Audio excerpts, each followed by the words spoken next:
What's up, guys? My name is Mikey. Welcome back to my YouTube channel. In this video, we'll be talking about how to be a great second photographer. Let's break down what a second photographer is first. So generally on a wedding day, you'll have two photographers, you'll have a lead and you'll have a second. There are a few reasons why.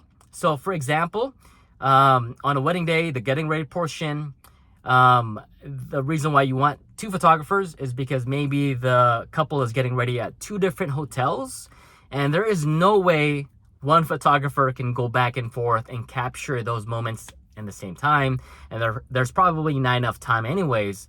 So having another photographer on the wedding day just makes things go faster. Another reason why a couple may want a second photographer is just to capture more candids and just more details.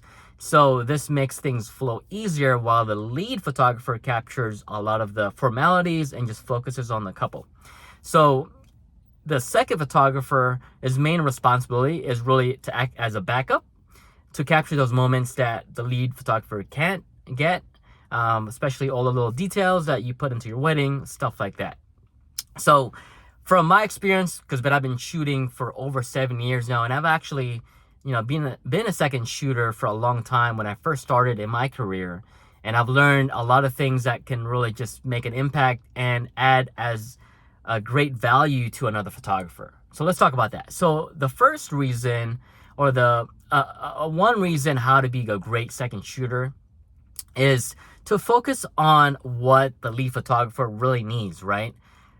So have a discussion with your lead photographer and understand what they're looking for, right? Have that communication and figure out exactly what they need help with, because you're there to assist and do whatever it takes to capture those moments. And that's your main responsibility.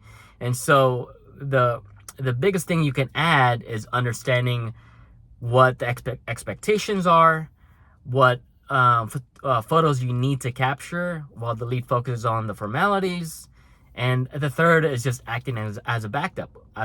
So whatever the lead photographer needs, if they need to, for you to carry their backpack, whatever you need to do, this is going to bring so much value to their company. And also, if you are professional, you're timely, and all the necessary things to be a professional, you're going to stand out from other second photographers. So one of the things I personally did was always arrive earlier than the lead photographer. Have all my gear ready, be set, understand the venue. I even did research on the venue myself, because even though it's not necessarily my wedding, I still did research.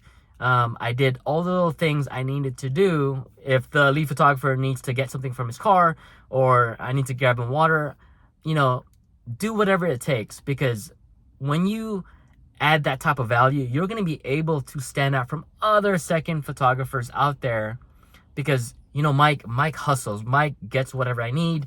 He understands the timeline. He understands what needs to get captured. So, and another caveat to this too, because I know a lot of new photographers wants to add photos to their portfolio. So that is great too, but I think you got to put your ego to the side and really understand that you're there to help the lead photographer.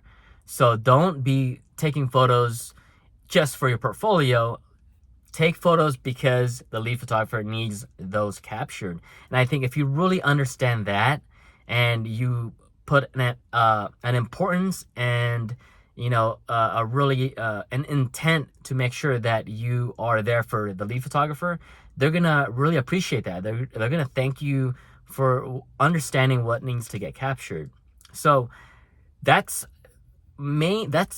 pretty much the main things you need to do, I think, in my opinion, is to really just understand the wedding day, understand what the lead photographer needs, and just hustle and work hard. And at the end of the day, it's going to come back to you tenfold. That lead photographer is going to be like, man, Mike did a great job. I'm going to continue to hire him as a second photographer. I'm going to even refer him to maybe some of my clients, because he may be already booked. So this goes a long way in terms of your relationship with other photographers, because they're going to talk great about you and also refer you to other vendors as well. So, all right, guys, hopefully that was helpful. Follow me on Instagram at Photos by Mikey. And if you like this content, subscribe to my YouTube channel now. hit the like button, and comment down below what you want to see next. And until next time, keep shooting. I'll see you on the next